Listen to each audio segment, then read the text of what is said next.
Speak to you all. I actually came into regional science and regional studies via the United States. As you just heard, I studied in Cambridge, and then I went to the regional science department at the University of Pennsylvania to teach for a few years. So the very first conference I ever went to was a NASC conference. That was my introduction, and I was just smiling. I thought the wonderful plenary later on this afternoon, speeches about how to get published, what to do, what not to do, because I realised through my own career I'd made basically every single mistake. What not to do, I've done it. So, but anyway, for me it's a real pleasure and honour to be here.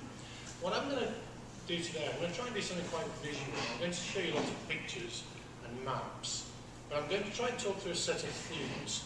And what I'd like to do is create a little bit of doubt in your minds about certain things.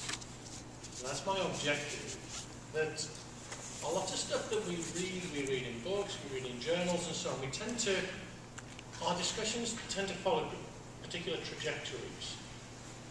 And what I want to try and do is try and show you that maybe some of those trajectories that people assume are automatic, maybe the world is rather different, a lot more messy than that.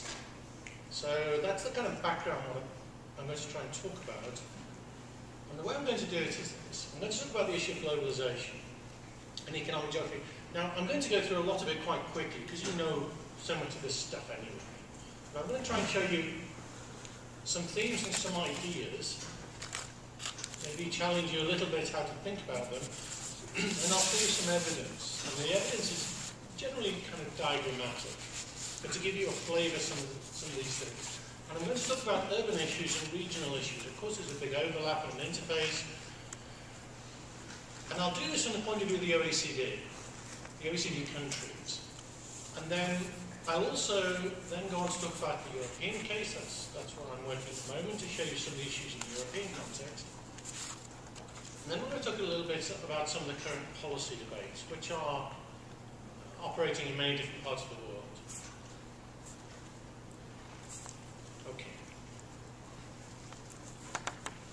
Okay, the first thing is that the last 20 or so years, just over the last 2.5 decades, since about 1988, the whole world changed. And I was doing a PhD at the time, in the late 80s, and I remember people saying to me, why are you studying regions?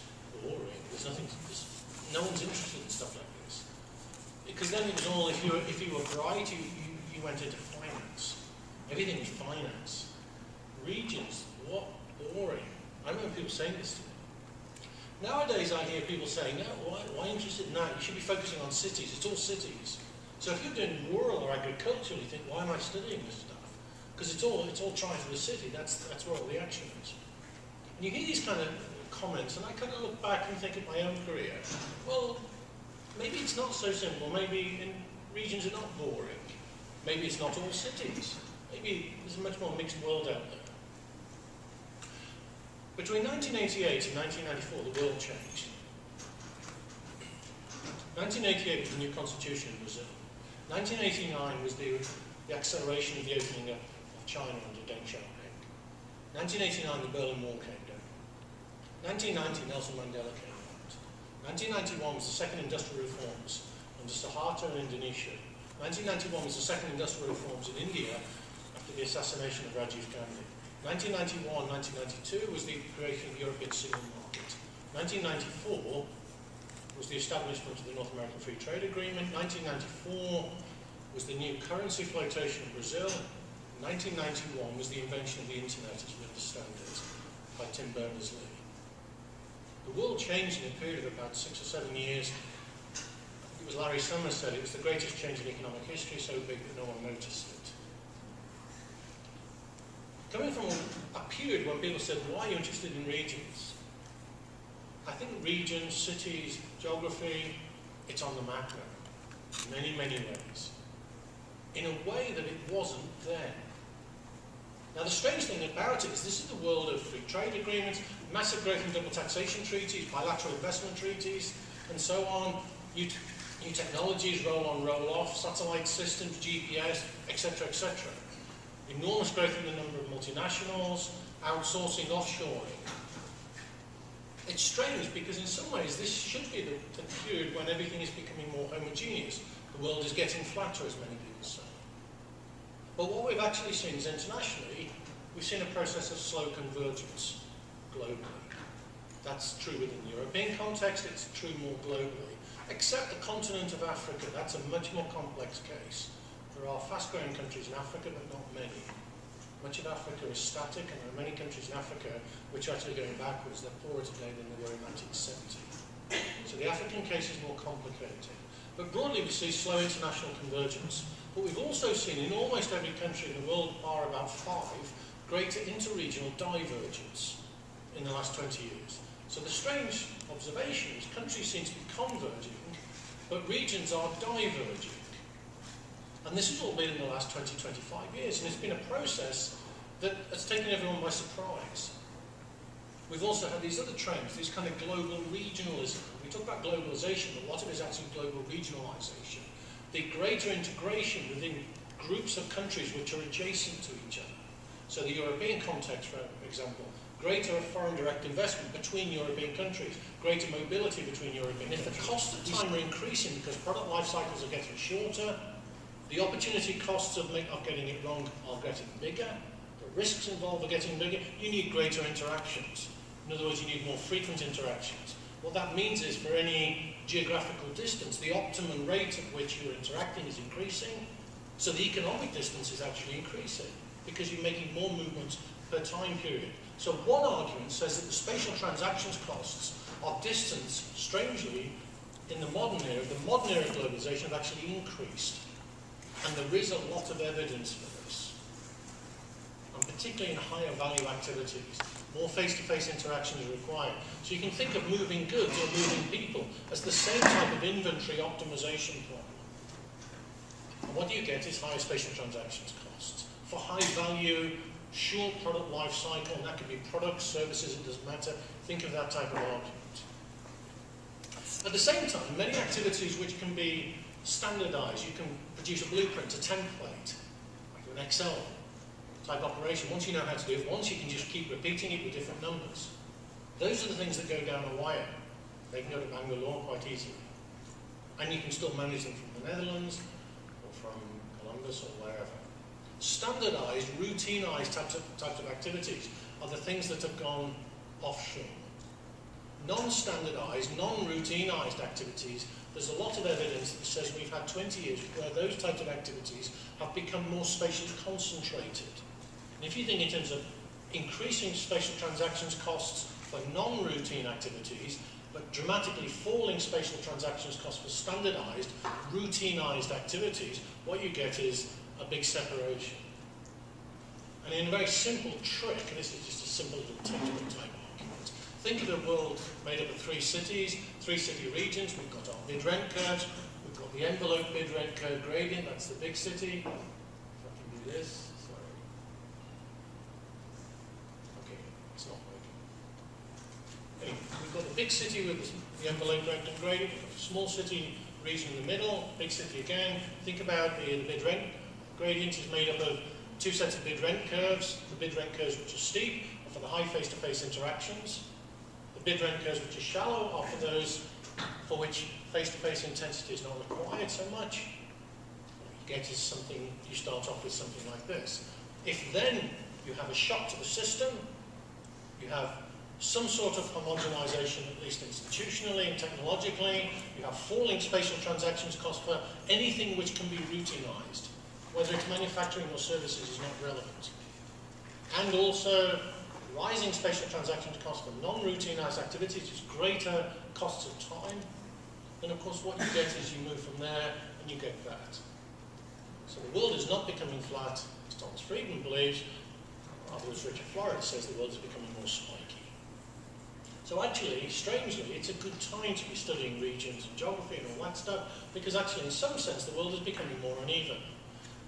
Now, usefully, from our point of view, we know from kind of a textbook argument that if we know what the envelope bid rent gradient looks like, as in here, then we also know that the density of activity is greater towards the core of each of those spikes. The land prices are higher closer to the centre. If land prices are higher to keep real wages the same, nominal labour prices are higher. And this is a spatial price equilibrium, so the rate of return on capital are the same. So you add up the land price plus the labour price plus the capital return, what do you get? You get a close proxy for GDP. What do you get? By definition, you get spatial variation of productivity. And the spatial variation in productivity very, very closely follows the structure of the envelope mid-rent gradient. Of course, we allow for a little bit of factor substitution, the Alonso type argument. So it's not an exact equivalent, but it's very, very close. Population density, productivity levels, and the structure of the envelope rental gradient very, very closely match. If you have a spatial price equilibrium, then it very closely proxies productivity variations across space. So, is it boring to be studying regions in space today? And is the world really flat? That's the North American economy in terms of productivity calculated on population density. Latin America, Africa, the world's most urbanized country on two different indicators. You can imagine you go to Australia and you're either out in the bush or surfing all day. You go to Australia, you live in a big city. Some of our colleagues here, this is your country. And this is the area that I work in and I'm particularly focused on in terms of the policy issues. So, is it interesting to be studying space and geography and economics of space and geography? Absolutely. Never been more interesting. People who told me it was boring in the late 1980s, early 1990s, they were in finance. I'm not sure what they're doing now. But it's a great time to be doing what we're doing. This is what we see. The economic activity is extremely concentrated. And of course, when you look at these locations, I'm not sure if any of our Chinese colleagues can identify all of those cities, but at least you'll recognize some of your cities. You'll see them straight away. Yeah. But the urban story that we often hear in journal articles and textbooks is it's all a good news story. It's all big cities, it's all productivity growth, that's where all the creative activities are happening, it's all the knowledge spillover, etc., etc. We know those stories. More than 50% of the world's population for the first time in 2008 live in cities. The urban century here we're talking about. The new urban world, these kind of phrases. The 600 largest cities in GDP terms in the world account for 22% of global population and 60% of global output. The 100 largest cities in GDP terms alone account for 38% of global GDP. And the 23 megacities of the world of over 10 million metro population account for 14% of global GDP. Amazing levels of concentration. 388 out of the top 600 are the cities in the top 600 in terms of productivity, which are in the rich countries. They account for 50% of global output, and the 190 US cities alone in that group account for 20% of global GDP. So you look at that and you think, great, I should be studying cities, that's where all the action is. Yeah?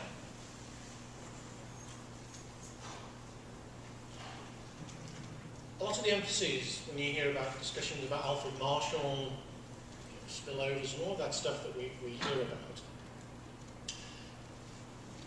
In 1925, so the first part of the 20th century, where was the link? Who was writing about these things? Well, you think of Marshall, you think of Weber, Bertil Ohlin, Christauer, Lurch. They were all writing in the earliest 20th century. They were writing about cities. Why?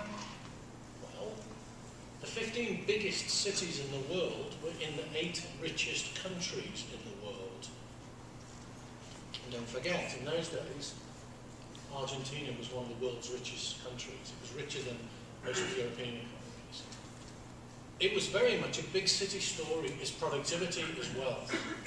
That was a fairly simple story. And that's what they were writing about. And of course, we still tend to quote those famous people. But they were also writing about their context. If you look at today, the world's biggest cities, Tokyo, New York, Seoul, these are the metro. And of course, there are different definitions of the actual metro standardized. The most recent that I haven't used here is the new OECD standardized definitions. of city sizes, populations, and so on and so on. But what do you see? In terms of the rich countries, there's Osaka, Los Angeles, Seoul, New York, Tokyo. In the rich countries within the OECD group, there are only 3 countries whose cities are in the top 15 megacities in the world. They are Japan, Korea, and the United States. The rest of the rich country world is not in this group. It's almost entirely a grouping of developing and newly transitioning economies. It's a different world to the world of Alfred Marshall, the world of Hoover, or Lynn Cristalla. It's not simply a size story at all. It's a more nuanced story. If you look in terms of city productivity, once again, I'm using the OECD 2006 data. As I said, the new data sets which are available from the OECD update on this. When you look at the cities which are the most productive in the world, well, the United States has the richest cities. In the rest of the world, on the right-hand side, the non-US cities, they're all familiar names. London, Sydney, Oslo, Munich, and so on. What do you see? On average, the rich club of cities outside of the US, on average, are about half the size of the US cities. If you look at the highest non-US cities in terms of relative productivity, so the productivity of the city relative to its own country, the most important city in the world is Warsaw, followed by places like Monterey. Auckland is in there, Ankara, Budapest, Prague. Why? Because in the last 20 years, the new areas of globalization, this is where all the action's been. Central Europe is a capital city story. People are moving in from the rural areas in Romania into Bucharest. They're moving from rural areas of Bulgaria into Sofia. They're moving from all over Poland into Warsaw. And the relative productivity premium is doing this. You get the same thing even in New Zealand, the huge growth of Auckland relative to the rest of the country. So we can think in absolute terms, in terms of productivity levels, but we can also think relative to the country itself, its own contribution.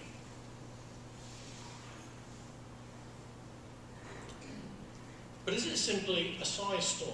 Well, the first thing is, if you look at the megacities of the world in 1925, that was all a rich country story. The megacities of the world today is not a rich country story, except for those 3 countries, Japan, Korea, and the United States. The rest of the world, broadly what you see is at the top end of the distribution, the big cities, you actually see something like an inverted U shape. The richest cities in the world are all about 4 or 5, between 2 and 5 million population, approximately, except for those big countries of Korea, Japan, and the United States. In fact, there are 5 countries that are distinguished. The US, Korea, Japan, Canada, Australia, and even on a much smaller scale, New Zealand. They are the countries where the relative size of the city and the productivity premium is on a much greater order of magnitude relative to the country that those cities are in comparison to the rest of the OECD. The rest of the OECD, it's a much narrower gap between the performance of the major cities and the rest of the country. By 2025, this is the McKinsey estimates, the share of global output accounted for by the 100 largest cities is actually expected to fall from 38% to 35%. Why is that? If the big cities are the big powerhouses, that's where all the productivity gains, why would we be expecting this? Well, there's 2 arguments. One of them is composition effect. You've got the growth of so many new cities. What were small cities now becoming large cities. This is clearly a story of countries such as China, Indonesia. 2nd-tier and 3rd-tier cities are also growing. So part of the argument is, over the next 20 or 30 years, those places will be contributing more and more. At the same time as this composition effect, there's also a scale effect. One of the points is the biggest cities are generally not the most productive. Smaller cities, not small cities, but smaller than the biggest ones, on average, in most countries, are actually more productive. Secondly, the role of the major cities, the big cities, the household names, if you like, the scale effect in many cases is declining. And this is something a lot of people in regional science tend to be largely unaware of. Now, what's the story there? Well, there's different stories you can think of. One of them is that in today's world, it's not the scale world of Alfred Marshall or Orlin, Hoover, and so on, writing in the early 20th century, that actually other issues are just as important. Now, we talk about diversity versus specialization, localization, Jacobian versus Marshallian, etc., etc. There's a really nice paper in the Journal of Economic Geography 2008 by Bell and Fujeda. Controlling for all of those size effects and sectors and diversification, the biggest effect in terms of the location of high value-added activities in the European case is not the size of the country, the home market within the country. It's not the structure of the city, its scale or its diversification. It's simply where it is in the hierarchy of the global intercontinental airline network. Using simultaneous equations, what you get is a structure of activities which is very tied to the structure of communications in terms of the intercontinental movements of people. And that in turn is very conditioned on the structure of the corporations which are located in those cities. See, part of the argument is that scale is something to do with the amount of knowledge and information and all the rest, but there's other modes by which knowledge is transmitted. And you can have small cities that are extremely knowledge intensive. And the diversification versus specialization argument, in many of these cases, tends to disappear. So, is it scale? Is it size? Well, the answer is it's a bit of all of these things. But my first point is it's not a simple story. If you look at the lovely paper by Henry de Groot, Jacques Prout, you see the meta-analysis of the growth of different cities according to urbanization versus diversification. What do they find? There's nothing which is conclusive. It depends. If you think of Silicon Valley, it's highly specialized. You think of New York, it's highly diversified. You think of London, and people immediately think highly diversified. Actually, London is one of the most specialized cities in Europe.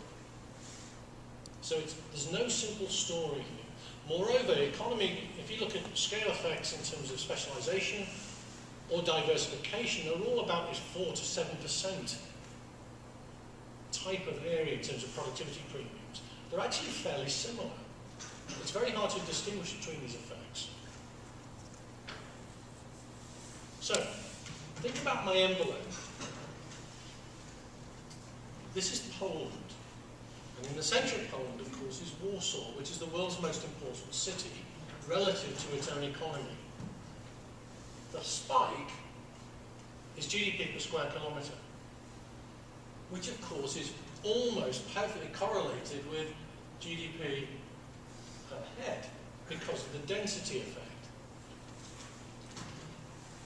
But growth in GDP in Warsaw is non-existent. Productivity levels are higher, but growth levels are lower. Spain, one of the megacities of the world is Madrid. It's exactly the same pattern.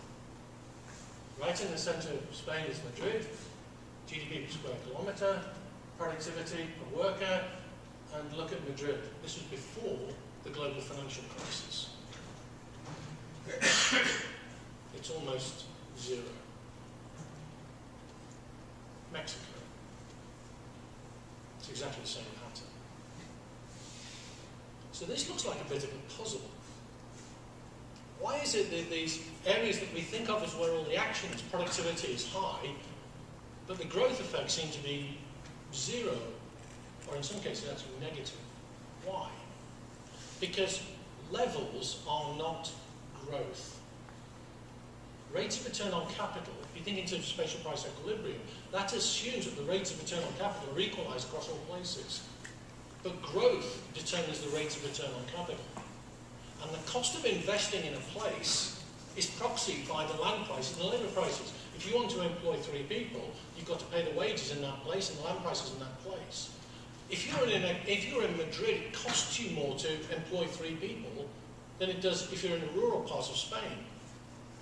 What's important is not the levels, it's the rates of return on the capital, and the capital you invest is also very closely related to the cost of investments at that place. And so levels and rates of return are not the same thing. So often what we think about is high productivity places. That's where all the action is, that's where all the growth is. No. OECD patterns of growth are highly heterogeneous across countries. What we do know is that there are similar probabilities of a region outperforming its own national growth rate across all 3 groups of being an urban region, a rural region, or what the OECD calls an intermediate region, which is a mixture of urban and rural. So to give you a sense of what an intermediate region is, most of the regions in the Netherlands are intermediate, except the area around Amsterdam, Rotterdam, which would be rural, which would be urban. So densely populated, many parts of northern Italy, around Milan, for example. But there's a higher dispersion amongst rural regions. But the average is exactly the same across all 3.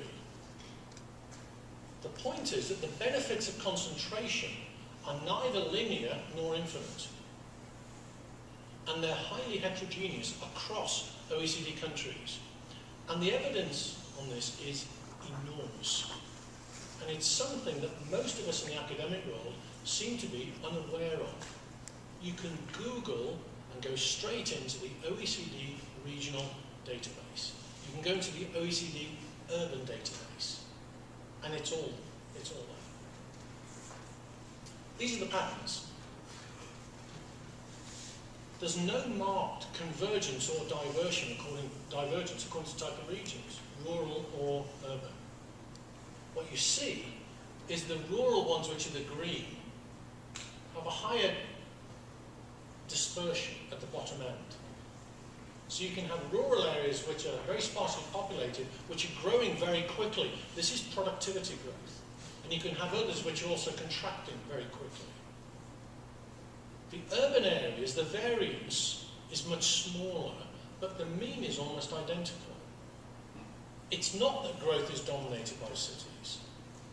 It's that the growth patterns are different, as in the variation around those growth rates. But the expected growth rates are actually constant across all the different types of regions.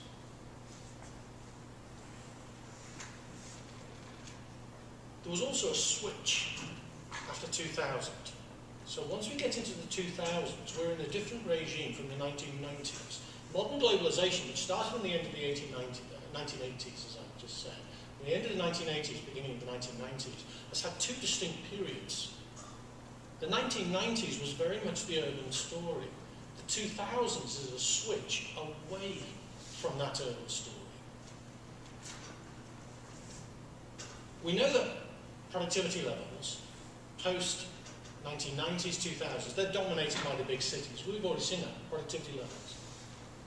And what the OECD calls the major hubs, the Madrids, Los Angeles, Barcelona, Sydney, Toronto, and so on. Those are the big metropolitan powerhouses.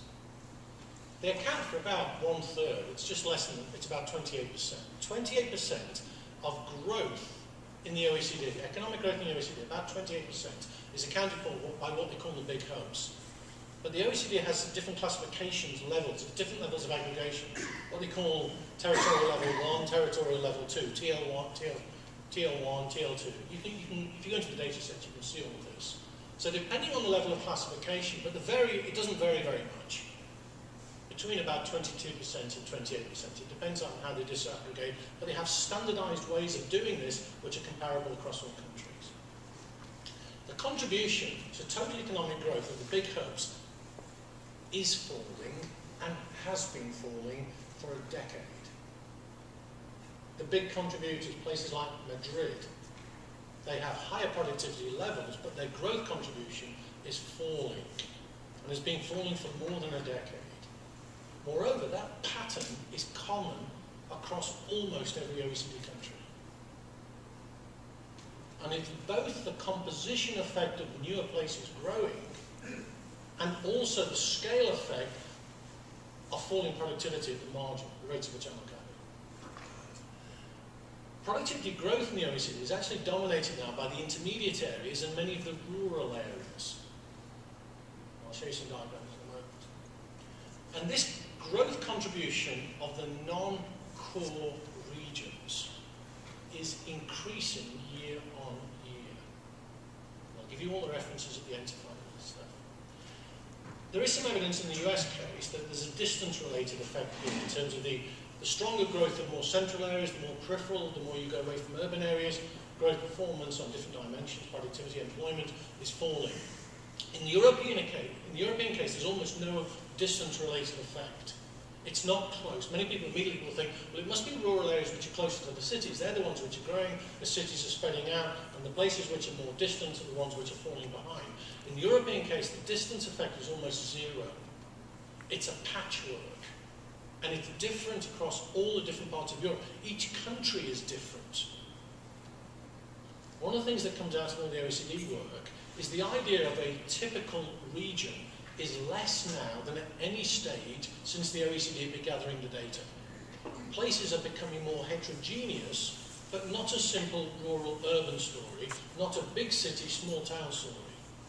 It's a very, very mixed picture, and it's different in different countries. So here's one of the ways that they calculate these things. You think about a rank of a city. So the biggest city is rank 1, the second one is rank 2, and so on. And then across the OECD, this is the whole of the OECD, looking at where the growth rates are. So you weight the growth rates according to the ranking. So basically, what you see is all of these indicators, population and GDP growth. This is population density and GDP growth. Population and GDP per capita growth. The numbers are increasing as you go through time.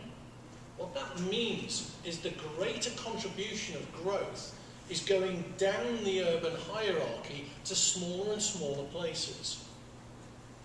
Yeah. What's happening over time is the relative contribution of different places is shifting down the urban hierarchy, not up the urban hierarchy. And this shift started to take place somewhere towards the late 1990s. The mid to late 1990s is where the OECD started to see this shift. So you had different indicators. So I'm trying to get this to work. Well, you can see the dashed line. What you saw was it was going back down, it was going up the urban hierarchy in terms of population and per capita growth. That was the 1990s story. The cities are back type of world. But what you see is after the end of the 1990s, all of those are more or less, most of those trends are upwards. So it's the effect of moving down the urban hierarchy. What do we see today? We see that about 2/3 of economic growth, it's just over 2/3 of economic growth, in the OECD is driven by non-core regions. In other words, the kind of regions that many of you guys are talking about and studying. They're not the types of regions that you see in the big newspapers. They don't appear in The Economist. Rural regions, intermediate regions, smaller town regions, cities which are not headline news in terms of the marketing magazines. Quietly, steadily and consistently, those places in aggregate are dominating growth in the OECD and their share is increasing. Quietly, consistently and steadily. Interestingly, if you look at the variation, big variations in terms of productivity, GDP per capita across regions within countries, regions with less than about 75%, 3/4, account for about 40 to 50% of growth. That's a story you just don't hear in a journal article. About 40 to 50% of economic growth in the OECD is accounted for by regions with productivity performance less than 75% of the average. Those between 45 and 60, really at the bottom of growth is accounted for by below average GDP. Smaller non-core areas are now growing faster across the OECD than core and larger areas. Why is this happening? Well, there's different ways to think about this. There could be some sort of spread effect. There could be congestion effects where things have moved out. There could be that new people have thought of new ways of doing things. All of these are possible. But if you think about our textbook models, we think about spatial price equilibrium, we think about people moving around, interregional migration to correct any imbalances. We're in a world where the average interregional migration rate in the OECD is 0.4% per annum. So 0.4% per annum is the average interregional migration rate within the OECD countries. Not between countries, between regions within OECD countries. 0.4%. It's very, very small on aggregate. And where migration does take place, many of us here work on migration, it's highly selective to particular cohorts, basically highly educated people between the ages of about 25 or 35. After that, migration almost stops in most countries. And we're also in a world where entrepreneurship levels for the last 15 years have been falling prior to the financial crisis. So we think about firm formation as a new form of dynamism. We think about interregional migration to generate spatial price equilibrium. But both of those have been falling for more than a decade before the global financial crisis. So is it that everyone is moving to the big cities? That's what the action is. Actually, the evidence doesn't suggest that. The evidence says there's lots of other stuff going on as well. People are not moving. People are starting businesses largely where they are. Or maybe they're switching jobs in the same places, but they're not adjusting in the way that people used to imagine them. So the world that we live in is actually much more messy than the kind of textbook world that we think about. I'm just going to show you some examples here from the European case. The 1990s was very much the city story, particularly the big city story that we've all heard about. But after 2000, everything switched in the European case. But European Union broadly is two groups. What they call the EU15, they're the Western European economies. Italy, the Netherlands, the UK, Spain, and so on. The richer country, Denmark. And then there's the EU12 are what we call the new accession countries, the former Soviet or communist countries, so places like Poland, the Baltic republics, Lithuania, Latvia, and so on, countries such as Romania. They're the EU12. They entered the European Union much later, and they're the ones with the big central city story that I've already described. What's actually happened is, in the 1990s, I'm going to jump ahead here to show you the diagram. The 1990s was dominated, this is the growth, by urban areas, the thick line of the urban areas. The thick line are urban areas, the dotted line are intermediate areas, mixture of urban and rural, and the pale line are rural areas. Economic growth in the EU15, the Western European countries, in the 1990s was absolutely the city story, no question. And if you look at the 2000s, around 2000, it's all switched. And the hierarchy of growth went into reverse. For the last decade, growth in the EU15 has been dominated by rural regions, followed by intermediate regions, with the urban regions at the bottom. If you smooth it over 2 years, you can see it even more clearly. If we look at the EU12, the accession countries, Poland, Romania, and so on, what you get is a messy story, smoothed over 2 years, and you still see it's broadly the urban story. The urban is ahead of the intermediate, is ahead of the rural. If you go to Poland, that's what you see. Whereas this, the country which most closely follows, this is the whole of the EU15, this is the story. The country where it was first observed, guess where this was first seen? Anyone know? It was the Netherlands. We'll just try and find the reference. Anyway, it was a paper by Laurens Brouwsma and Jouke van Dijk. It was published in the Journal of Economic Geography in 2008. The first paper was published in the Dutch journal, the Tijdschrift, in 2006. And they are both productivity modelers. They work on TFP estimates, capital stock estimates. And the first case that this was found was the Netherlands. The OECD now found it in almost every single OECD country. There was this switch, this reversal. The Netherlands was one of the first. And interestingly, in the Dutch case, if you look at the work also of Leo Ambissen, a co-author of the Gita, The migration structure of the Netherlands changed in 1991, exactly when the markets opened up, the single European market, modern globalization, everything went into the Randstad. All the migration flows suddenly accelerated into the centre. Why? Because those major hubs, the capital city effect, seemed to be the places that captured all the rents from the first shock of globalisation, modern globalisation.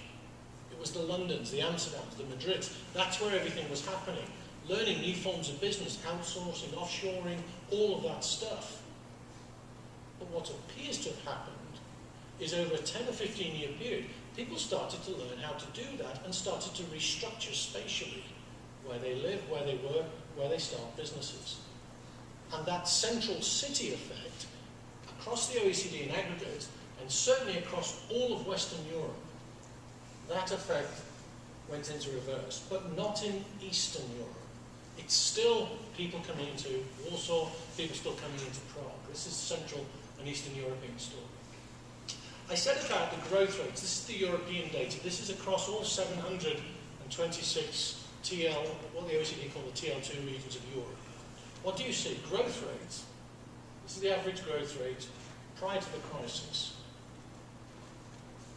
The higher is the GDP rank, in other words, the smaller is the region, the more dispersed is the growth rate. We've already seen that. So what you get is this funnel shape. The lower the GDP rank, the higher up the urban hierarchy, the growth rate on average is exactly the same, but the variance around that is much smaller. We've already seen that. This is the European data. Is it a migration story? People say, it must be that there was a cumulative migration process, some sort of endogeneity process, and now we've gone back to a traditional spatial disequilibrium type of, Michael Greenwood type of view of migration. Does the evidence tell us that? Not really. I could ask people like Alessandra to try and decipher it. It's a very mixed picture. It's not clear. There's no simple pattern of migration. It's not just high educated moving into the cities. Clearly that is happening. What we know in the Netherlands is lots of high educated people are leaving the cities and moving into rural areas. Maybe that's the immunity argument, the equilibrium Phil Graves, Mark Partridge type of it could be.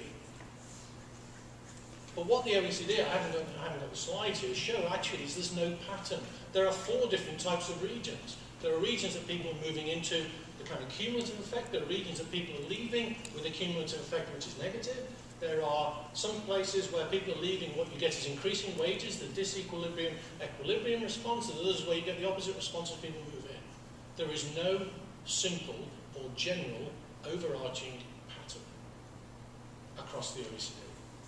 What you get is a bit of everything. This is my favourite. This is the European case again, 700 regions. Think about Zipf's law. As you move up in terms of the rank, the region gets smaller in population, right, the city.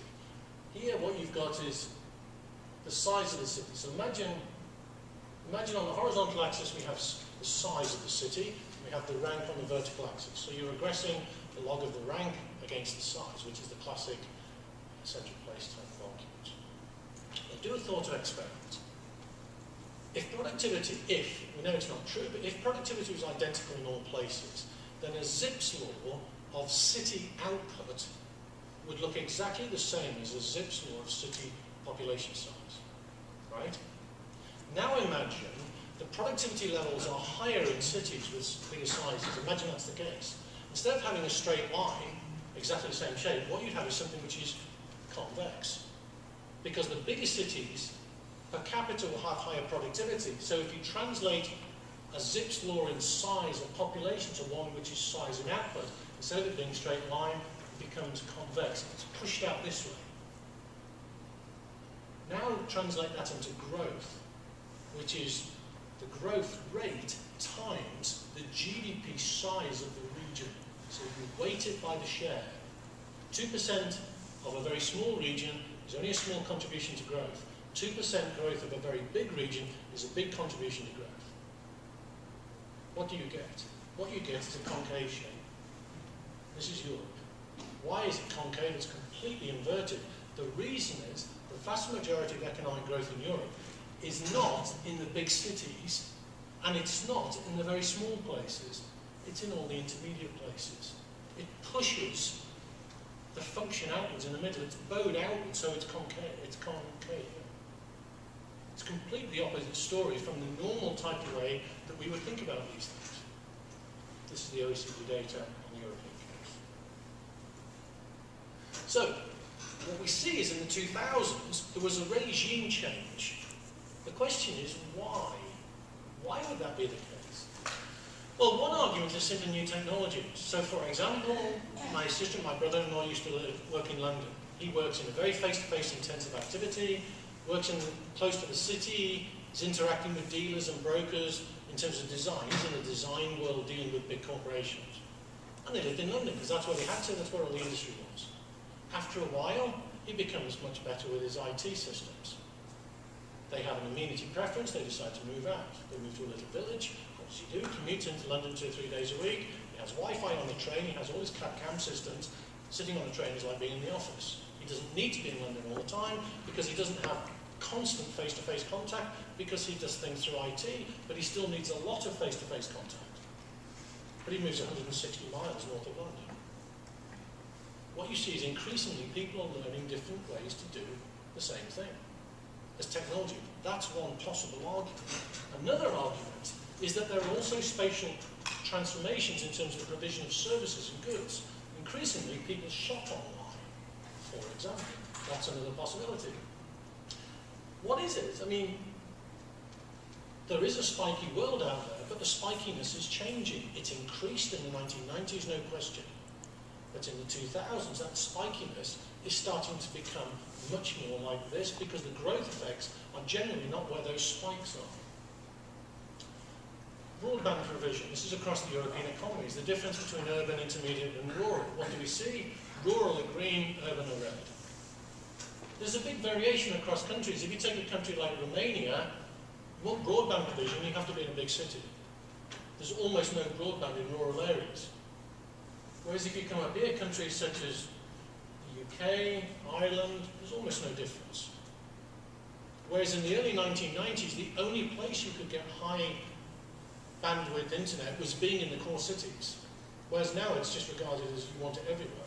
So of course that means people have choices that in the 1990s they didn't have. Whereas now you can do that. So people will relocate and jobs will relocate. And if you think in that terms, then it also reduces the reason for many people why they would move into cities to start businesses. Many people will move further away because if it's cheaper to start a business, you can start at home. Most people start businesses using their own real estate as collateral. You have a lifestyle, an amenity preference, you may want to change your situation. More people, it could be, that's part of the argument. Another argument is that there are changes in terms of urban or rural provision of school services, for example. It depends where you are. In terms of many countries, there are big differences between the accessibility to good schools. In other countries, there's really no difference. Once again, it depends. These are not urban issues or rural issues. These are issues to do with public goods. That's a different problem. It's related, but it's a different problem. You think about access to healthcare provision. The most extreme case is Australia, where because of the population structure, it's so dominated by cities, the highest probability of living in a city of over 1 million people is going to live in Australia. The problem is, because the spatial structure of Australia is the cost of healthcare provision. They've always had flying doctors. You know about these planes that fly around and pick people up from the ranches, the cattle ranches, or the sheep stations. The problem is that the cost of healthcare provision are increasing. So the cost of servicing wider markets is actually going up. So in many cases now, insurance policies will not pay for healthcare, in many cases in Australia, unless you move into the city at an older age. So you're getting these kind of public goods issues are changing spatial behaviour. And the provision of public goods and the funding also has big effects on population structure. This is a classic issue for demographers, particularly spatial demographers. It's a big central issue now, the interaction between population ageing, healthcare provision and economic geography. So it could be that the spatial things we're talking about are to do with changes in the spatial provision of public goods. The Australia case is very much a city provision, but it's not in the Netherlands. It's a much more decentralised. It depends, but what it, of course, it implies is that people will respond differently depending on the service provision. Banking services and finance. Now, in many countries, Germany, for example, it doesn't matter whether you're in a city or a rural area, you have the same quality of provision of financial services. Whereas in many of the countries you can see here, Hungary or Poland, there are huge differences in the ability to provide financial services depending on places. So once again, that's going to determine differences in where people are willing to live or to invest or to start businesses. The story of cities, it's all urban growth, it's all the big city story. In Western Europe, the contribution of urban areas over 250,000 people to aggregate economic output of Western Europe has risen by 0.7% in the last decade. In other words, nothing. Cities have not increased their contribution. 0.7% over a decade. In other words, nothing. In the European case, it's not a big city story, and it's not a growing city story either. It's a mixed story, which is very different across different countries. So some people say, well, why are you interested in cities? Well, I am interested in cities. Why? Because they have huge possibilities, but also enormous problems. And both are interesting to me. But equally, same with rural areas. Huge possibilities and also big challenges and problems, particularly related to environment, energy, new forms of off-farm employment, and so on. Same with intermediate areas. They're extremely complicated. How do you plan for transportation, public facilities in these intermediate regions, but all sorts of externality issues to deal with? The Netherlands is a lovely case for that. So from my view, it's not a city story, it's a rural story, it's also an intermediate. All places are interesting. They have different challenges and different possibilities. You've got problems of different skill sets, coexistence of different skill groups. A lot of the hollowing out associated with globalization are those standardized activities that went overseas, offshore. They were standardized in banking, in finance, but also in engineering, manufacturing. Those routinized, standardized activities, traditionally the people who did those were local people. They were middle skills, middle-aged in many cases, and they were local people that tend to have a local accent. Those are the people who've lost their jobs. What you get is a wage depression effect. They have to compete by competing downwards with the lower skill, lower wage, and the people who benefit from those effects are the people on the higher skills and higher wages, because the real cost of local services falls. So what you get is widening income inequality in the same place. In fact, what you get is a shift from something in terms of income wage distribution, from something which is approximately bell-shaped to a bimodal distribution. And we can see that in land markets, increasing segregation even in wealthy places. This is more or less a global phenomenon.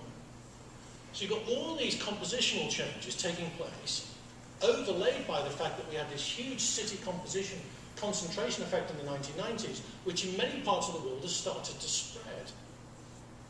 Now here I have to say, the United States is rather different. I'll come back to that in a moment. This is the European case. Labour productivity in European cities. So there's UK, there's Germany, Spain, IT. This is normalised. The green line on non-metro regions. In other words, largely rural areas and small town areas in each country normalised. What do you see?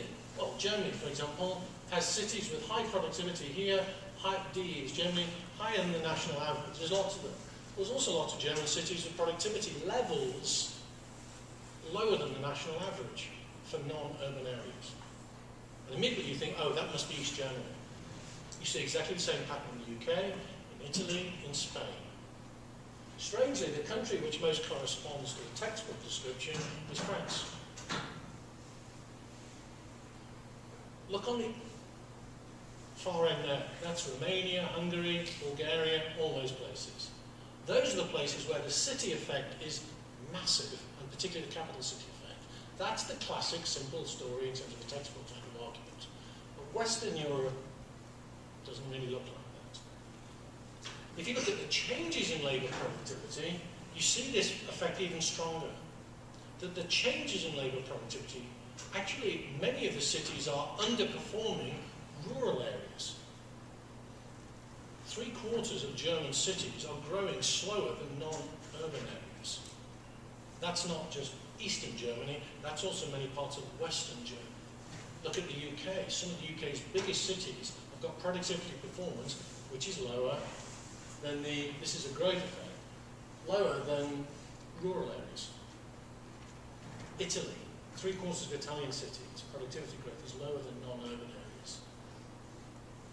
There are probably clues here as to some of the real estate shocks associated with the credit crunch in 2008. It's very much a city type of story. Population change. If you think about the city story, if you're not British, you hear about London all the time. Where's most population growing in the UK? It's growing in rural areas. See it here. A small subsection of about 1/3 of UK cities are growing in population. The darker is the colour, the bigger is the city. So there is London, which is just slightly growing faster than rural areas. And the majority of the UK cities, and these are all big cities, Manchester, Liverpool, are all growing at a lower rate than the rural areas. Why? People are leaving rural areas in Western Europe. People are leaving urban areas in many parts of Western Europe. Once again, the case that looks the most like a textbook characteristic would be France. Why that is the case, I have no idea. Look at Italy, look at Spain. This is the classic, this is the real estate. This is even prior to the credit crunch. You could already see the effects in Spanish regions. Of course, once the market, the liquidity dried up, it was these urban areas where the real estate markets collapsed completely because there's nothing underpinning them. Many, many regions. The last point I'll make, have I got 5 minutes, is that okay? Just 5? I was going to talk more about this, but I don't have time, so I'll just give you a flavour of this. I've written lots of stuff on this, but just to finish. What you'll see from here is, you'll see, when you look at the world out there, it's actually a much more messy place than many people will talk about. And in reality, it corresponds a lot less to a lot of the textbook descriptions than we would imagine. That's not a criticism of our field, it's an opportunity to say there are lots of exciting and interesting things happening. Why? That's just a call for research, it's a call to investigate. The point I would just make, I'll just leave for a couple of minutes, no more than that, is that there is a big debate, and many of you will be familiar, about what's called space-blind versus place-based policy. Broadly, one argument says just let the market adjust. If people move around, firms move around, people move around, you'll end up in spatial price equilibrium, which is welfare maximising. Don't tax the core, because you're going to have, of course, generation efficiencies. Just let everything happen. Don't have policies which are place-based, which are focused in particular locations, because all you're going to do is inhibit the adjustment of markets. That's one argument. And that line of thinking, as many of you will be aware of, was very much the line which is articulation by the World Development Report of 2009. Space-blind argument. The problem with the space-blind argument is if you're talking about transportation, land use, all of that, and of course you have to talk about space and places. The World Bank argument was just don't prioritise anywhere in particular. What you end up doing, you end up having a capital city type policy. You build roads, you build railways, you build everything, you focus on where all the growth is. If all your growth is in a place that you can identify straight away, it's clearly a capital city type of effect, then it's a straightforward argument. You don't need to think about too much about it. And of course, I think what I've tried to show you is that is far from the reality of most countries. The reality of most countries is much more heterogeneous and much more complex than that. And in that real context, then what does it mean to talk about things being space blind? I think what I'd like to communicate, particularly if you read people like Enrico Moretti, is the reality of places is much more mixed, much more heterogeneous than a space blind argument would imply.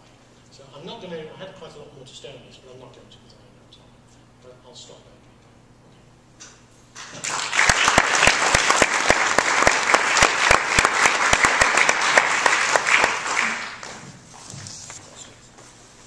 Would you like to answer some questions, Dr. McCann? Or? Yeah, do you want me to stand sure, here? Yeah.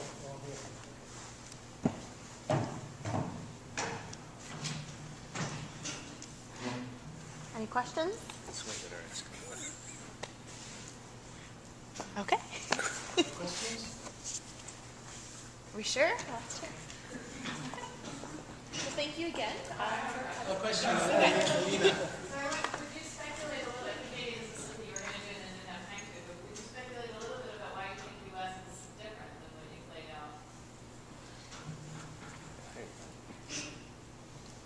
it's a mixture of things. I think two things. One is,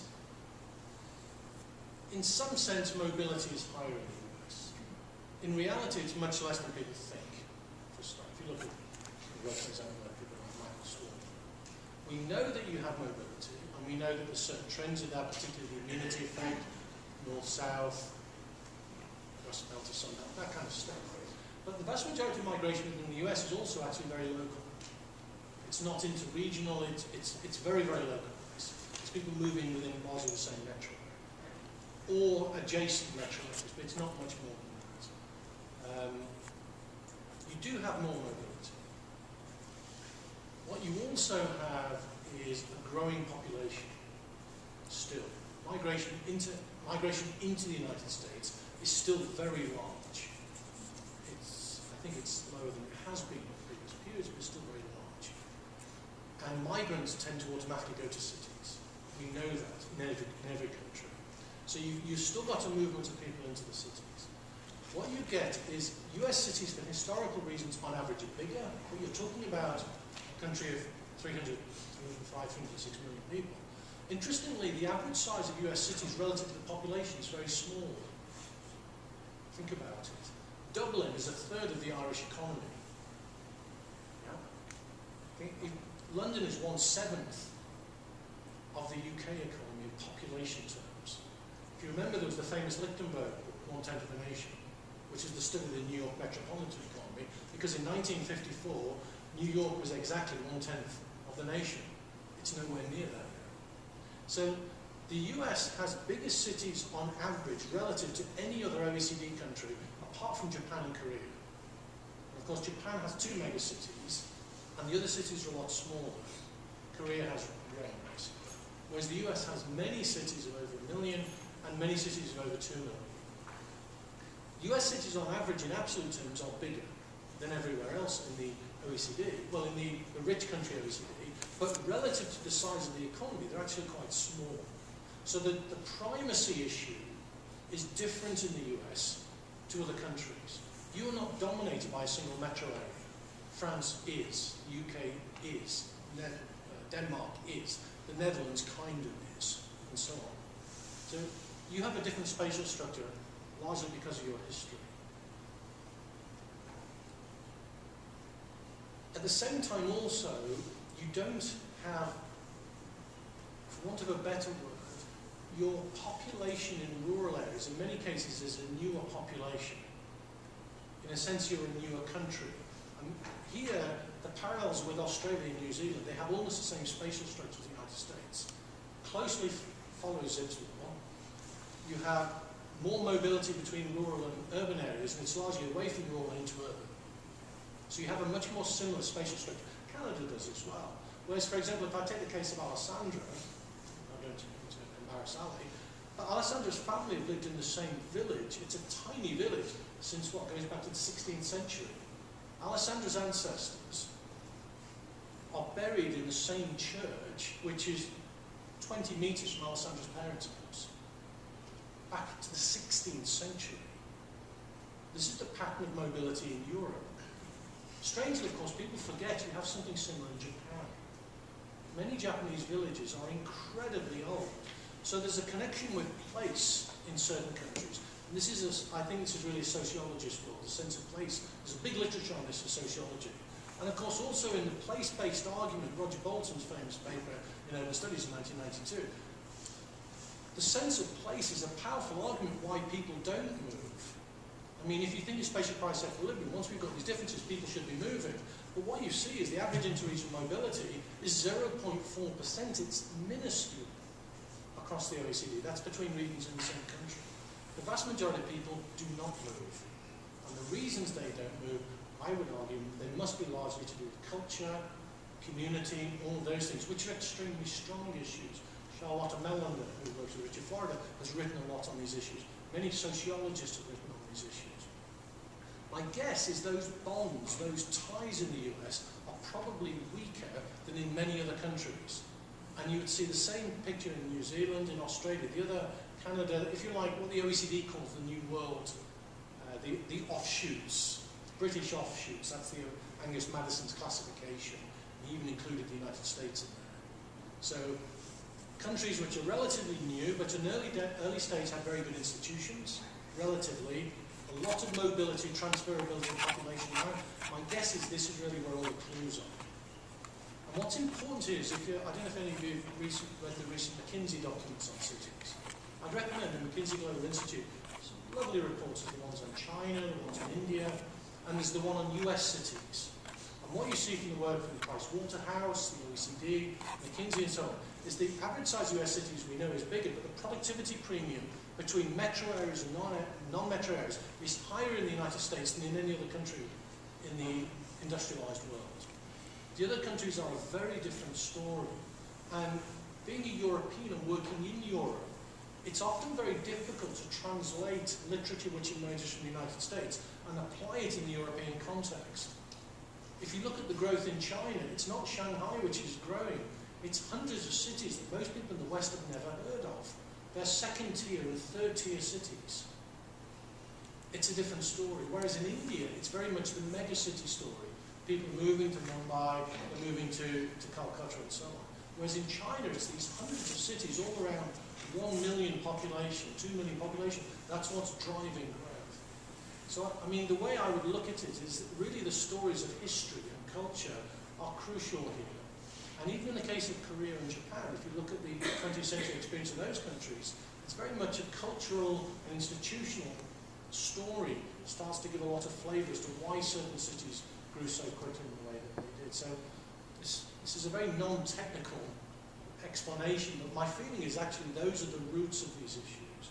The other issue that you also have, and this is my final point, in America, in the United States, also in Canada, particularly, you have to remember that I think you are a federal country, and the role of states is extremely important in your culture. The land grant universities, local elections, local taxes. In other countries, they don't have that. Institutional structures are different. And what you see is also within the European case, the patchwork of different institutional structures has big effects on the different geographies. So in the German case, the federal structure, which is very, very disaggregated, means that there's no real dominant city in Germany. Whereas the UK, England is probably the world's most centralised state. Not the UK, but England. And so the London effect is gigantic. So you get different migration patterns in the case of the UK, and particularly England, than you would, for example, in Germany. So the institutional and governance issues are also very important. And when I talk about place-based approaches to policies, it's very much about that. It's trying to understand the interactions between institutional behaviour, broadly defined, and geography.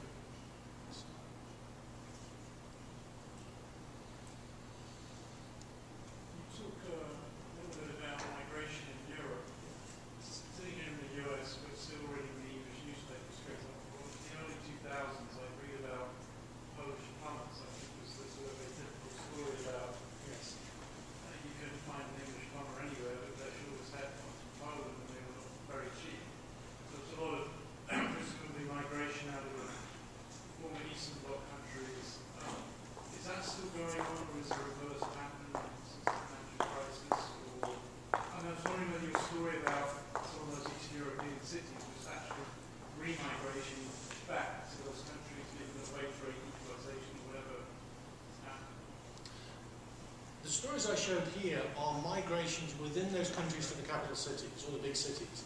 In addition to that, there's been this huge out-migration. In the case of Poland, there are 800,000 Polish migrants to the UK. That's on top of the Warsaw effect. So imagine the depopulation of the rural areas in Poland is enormous, but their employment and population levels in rural areas are still higher than in the United States or the Netherlands, because they were starting from employment levels of 8 or 9% of the population.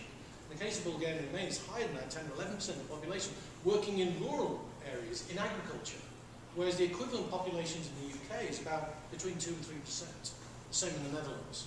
So you've had these huge out-migrations from rural areas into the cities, particularly the capital city story, and then in addition you have the out-migrations of people from those countries to places such as the UK or the Netherlands. Those who migrate internationally to the other countries are almost entirely fluent English speakers. They're almost entirely university graduates.